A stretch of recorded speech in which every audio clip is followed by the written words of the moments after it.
अगर मैं आपसे ये कहूँ कि मुंबई के मस्जिद बंदर के एक छोटे गली में चाय पत्ती बेचने वाला का आज टर्नओवर 490 करोड़ है, तो क्या विश्वास करोगे मुझ पर? आज का वीडियो एक मोटिवेशन वीडियो है और अगर ये आपके फीड पर आया तो इसे एक साइन समझ लेना।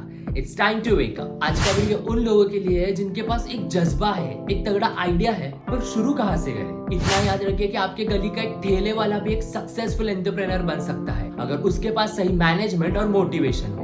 तो हाय हेलो नमस्कार, मैं हूँ साहिल पवार और बिना किसी हिचकिचाहट चलिए शुरू करते हैं आज का एपिसोड, जहाँ हम डीकोड करने वाले हैं सोसाइटी टी का चाय गली से हमारे घर तक का सफर, the silent success behind society T.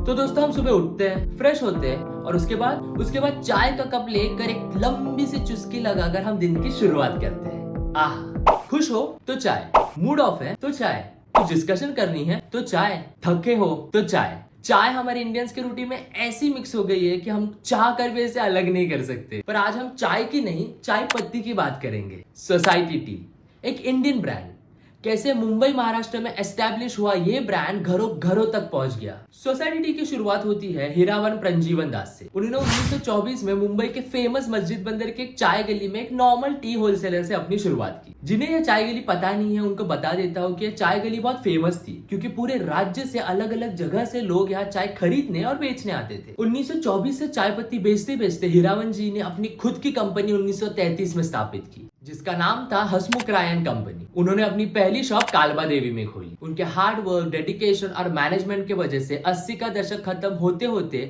Hasmukh Rayan company became the market leader of Mumbai tea industry. अब 90 का दशक था। भारत में हो रहा था रैपिड डेवलपमेंट, ग्लोबलाइजेशन और डिजिटाइजेशन। धीरे धीरे लोगों की जिंदगी में पैकेज फूड का इस्तेमाल बढ़ने लगा और यही अपॉर्चुनिटी देखी हसमुख रायन कंपनी ने। 1991 में उन्होंने एक बड़ा डिसीजन लिया। उन्होंने खुली चाय पत्ती बेचने वाली अपनी पुरानी तकनीक को बदलकर मार्केट में अपनी खुद की पैकेज चाय पत्ती बेचनी शुरू कर दी और उसका नाम रख दिया सोसाइटी टी।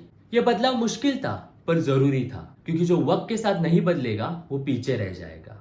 पर सोसाइटी टी यही नाम क्यों? तो करण शाह सोसाइटी टी के 4th जनरेशन के अनुसार सोसाइटी ये नाम हम इंडियन सोसाइटी को रिप्रेजेंट करता है और हम इंडियंस को चाय कितनी पसंद है ये अलग से बताने की जरूरत नहीं है। आज के जमाने में महाराष्ट्र का 40% चाय का सेल सोसाइटी के पास है और साथ ही साथ इन्होंने गोवा, आंध्र प्रदेश, कर्नाटक और तमिलनाडु में भी एक्सपांड किया है और आज हमारे सामने है एक टॉप क्लास ब्रांड। पर ये सब कैसे मुमकिन हुआ? अगर हम आज सोसाइटी टी का ग्राफ देखें तो starting from Hiravan ji to Hasmukh Rayan company और उसके बाद सोसाइटी टी, ये पूरे प्रोसेस में एक चीज कॉमन है, बदलाव, चेंज।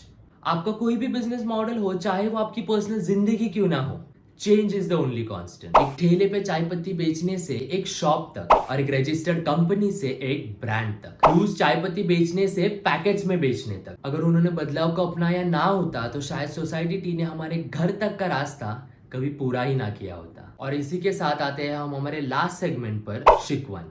हमें इससे क्या सीख मिलेगी? 1, बदलाव से डरो मत, उसे अपनाओ। 2, एवरी स्मॉल प्रोग्रेस काउंट। आप चाहे कोई भी फील्ड में हो, आपका फोकस हमेशा प्रोग्रेस पर होना चाहिए। 3, बड़े रिजल्ट्स पर नहीं, छोटे छोटे रिजल्ट्स पर ध्यान दो। आखिर में आता है चौथा पॉइंट, मैनेजमेंट एंड डिसिप्लिन। ये चाहे सुनने में कितना भी किताबी और बोरिंग हो, पर किसी भी सक्सेसफुल इंसान का कोई भी इंटरव्यू देख लो, मैनेजमेंट और डिसिप्लिन का जिक्र जरूर होगा। It is not always what you do, but it is always how you do. तो दोस्तों, ये थी हमारी सोसाइटी टी की सक्सेस स्टोरी की वीडियो। मेरा यही प्रयास है कि ऐसे पॉजिटिव वीडियोस में आप तक लाता रहूं ताकि आप इससे सीख पाए और हम मिलके एक नया कल लिखें। तो इसी पॉजिटिव मैसेज के साथ ये वीडियो एंड करता हूं और अगर आपको इसमें से कोई भी छोटा सा पार्ट पसंद आए तो कमेंट जरूर करें और वो जो शेयर बटन है उसको शेयर जरूर करें। तो फिर मिलते हैं ऐसे ही एक नए वीडियो के साथ और एक इंटरेस्टिंग टॉपिक के साथ। तब तक द साहिल शो को सब्सक्राइब जरूर करना। जय हिंद।